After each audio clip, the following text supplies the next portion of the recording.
A lei da suposição diz que você não atrai o que quer. Você manifesta o que assume ser verdade. Não sobre o mundo, sobre você mesmo. Essa distinção muda tudo, e ela foi articulada por um homem chamado Neville Goddard, um filósofo caribenho que viveu em Nova York no século XX e passou décadas ensinando uma ideia que a maioria das pessoas ainda não entendeu direito. Neville não falava em vibrações, não falava em universo abundante, ele falava em consciência, em identidade, em o que você assume ser real sobre si mesmo no silêncio da sua própria mente. E hoje a psicologia moderna tem um nome para o mecanismo que ele descreveu. Mais de um, na verdade. E quando você entende esses mecanismos, o que acontece no seu cérebro quando você muda uma suposição central sobre si mesmo, a prática inteira ganha uma dimensão que vai muito além da crença. Vamos começar pelo problema que a maioria das pessoas tem com manifestação. Você faz afirmações. Você cria seu mural de visualização. Você tenta pensar positivo. E às vezes funciona, mas não de forma consistente. Às vezes você sente que está fingindo, que as palavras saem, mas não entram, que existe uma voz mais funda dentro de você que não acredita em nada do que você está dizendo. Neville chamava isso de conflito entre o desejo e a suposição. Você pode desejar riqueza e ao mesmo tempo assumir que você não é o tipo de pessoa que tem dinheiro. Você pode desejar um relacionamento e ao mesmo tempo assumir que você não merece amor. O desejo é consciente. A suposição é mais funda. Ela opera no nível da identidade. E a lei, segundo Neville, não responde ao desejo. Ela responde à suposição. A psicologia chama isso de teoria da autopercepção, desenvolvida por Darrell Bain nos anos 60. A ideia central é que nós inferimos quem somos a partir do que fazemos e do que assumimos, não o contrário. Não é que você age de acordo com quem você é que você descobre quem você é através do que você assume ser verdade sobre si mesmo.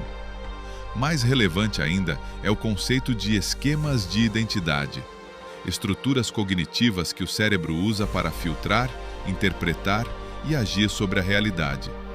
Seu esquema de identidade é a coleção de suposições que você mantém sobre quem você é. E ele funciona como um sistema operacional invisível que determina o que você nota, como você interpreta eventos e que ações parecem naturais ou impossíveis para você. Quando Neville dizia que você manifesta o que assume, ele estava descrevendo exatamente como os esquemas de identidade funcionam. Você não experimenta a realidade diretamente.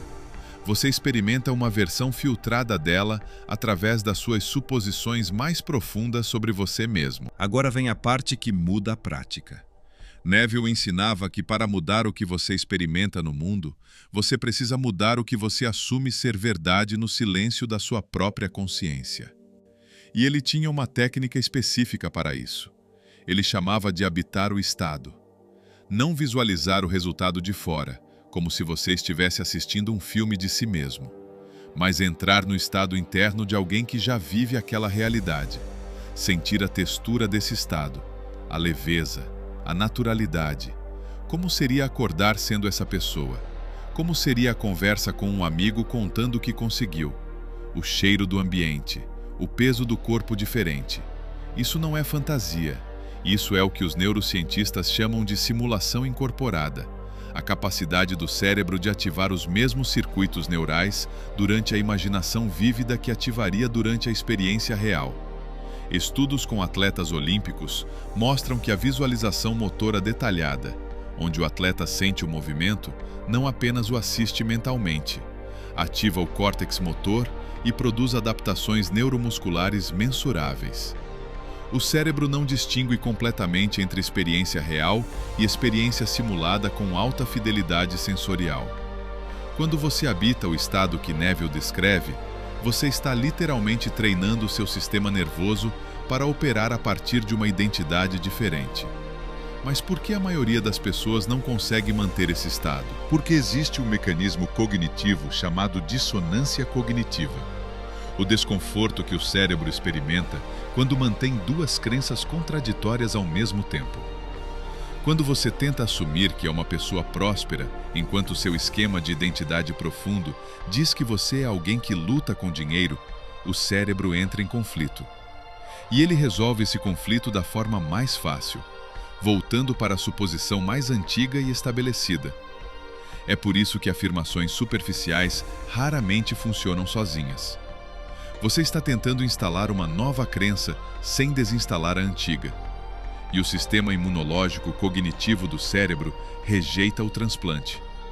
O que Neville intuitivamente entendia, e que a neurociência confirma, é que a mudança de suposição precisa acontecer abaixo do nível da resistência consciente.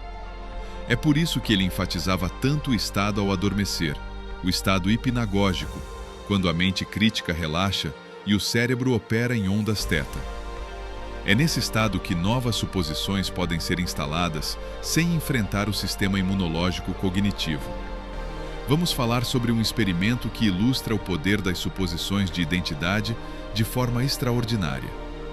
Em 1963, o pesquisador Robert Rosenthal conduziu um experimento em uma escola primária na Califórnia.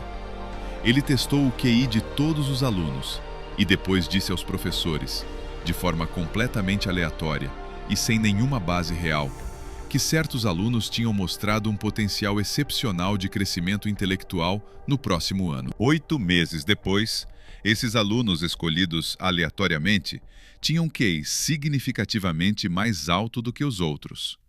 Não porque eram mais inteligentes, mas porque os professores, ao assumirem que eles eram excepcionais, mudaram a forma como interagiam com eles.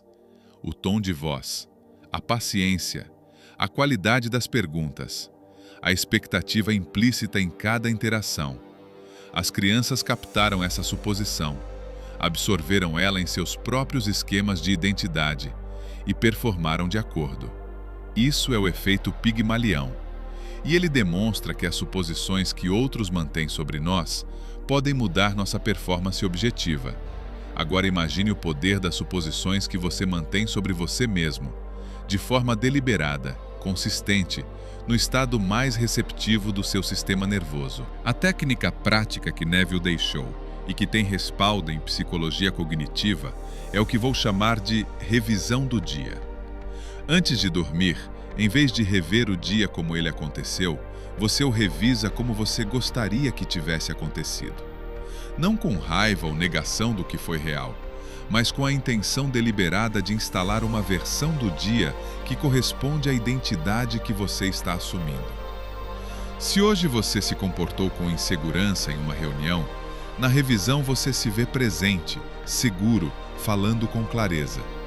Não como visualização externa, como memória interna. Como se aquilo tivesse acontecido e você estivesse se lembrando.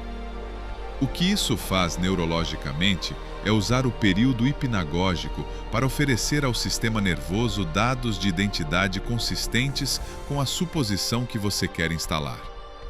O cérebro não sabe que a memória é revisada. Ele processa simulações com alta fidelidade emocional como experiências reais para fins de consolidação de identidade. Você está, literalmente, editando o sistema operacional da sua consciência enquanto dorme. Existe uma segunda prática, mais simples e igualmente poderosa. Neville chamava de viver a partir do fim. Em vez de desejar algo do seu estado atual, você assume o estado de alguém que já tem o que quer e age a partir dali. Não finge ter coisas que não tem, mas assume a psicologia, a postura interna, o tom emocional de quem já vive essa realidade. A diferença parece sutil, mas é enorme. Quando você deseja de onde está, você reforça a suposição de que não tem. Quando você age a partir do fim, tomando as decisões, mantendo os limites, falando com a confiança de quem já chegou, você começa a coletar evidências comportamentais que reforçam a nova identidade. A psicologia chama isso de autoeficácia comportamental. Cada ação tomada a partir da nova identidade cria uma prova de que essa identidade é real. E provas acumuladas mudam esquemas, lentamente, mas de forma estrutural e duradoura. Então, o que fazer hoje, agora, com isso tudo?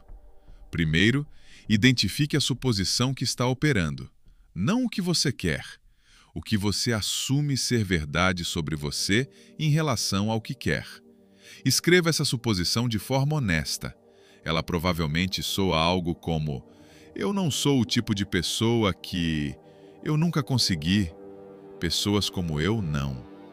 Segundo, defina a suposição oposta. Não uma afirmação exagerada. Uma suposição que parece um passo além do que você acredita agora, mas que não dispara imediatamente o sistema imunológico cognitivo. Se a suposição atual é que eu luto com dinheiro, a nova pode não ser que sou milionário. Pode ser que dinheiro está se tornando mais natural para mim.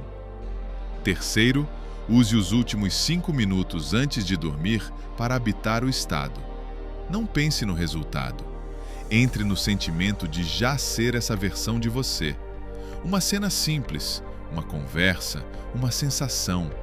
Fique nela até o sono chegar. Faça isso por 21 dias e me conta nos comentários o que mudou. Não no mundo externo, mas na forma como você se vê. Guarde esse vídeo para voltar à prática. E se você quiser entender o próximo mecanismo, como a reprogramação mental funciona em nível neurológico e o que fazer para acelerar esse processo, esse é o próximo vídeo do canal. Até lá!